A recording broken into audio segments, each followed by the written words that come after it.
Con la conferma della Corte d'Appello di Roma delle condanne per 3 esponenti del clan Spada di Ostia, si ribadisce che il clan è a tutti gli effetti un'associazione mafiosa. E a Roma nella notte nuovo colpo al clan dei Casamonica, come ci racconta nel servizio Fabrizio Feo. Scivolano silenziose tra le stradine nella zona della Romanina le auto della polizia, poi si fermano davanti a 2 grandi ville, non molto distanti l'una dall'altra.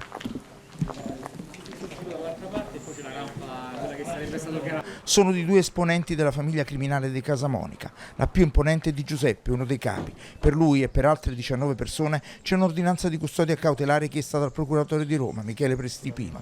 È lunga la serie dei reati: l'usura, le estorsioni, gli affari di sempre, l'esercizio abusivo del credito, gli investimenti anche all'estero, ad esempio in alberghi e casinò in Slovenia. Soldi che, come le loro abitazioni sfarzose e kitsch, sembrano non finire mai, nonostante i sequestri. La Polizia di Stato oggi gli porta via anche le 2 grandi ville, negozi, 20 milioni di euro, raccolti con minacce e violenze, sofferenze che ti pare di vedere leggendo la lista di vittime, debiti, scadenze dei prestiti ad usura, ritrovata insieme a un pacchetto di assegni bancari sepolta in un terreno.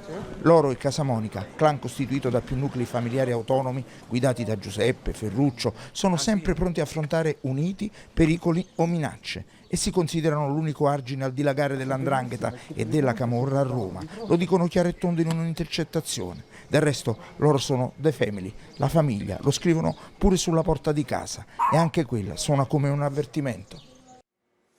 Ora in provincia di Trapani, nel feudo del Super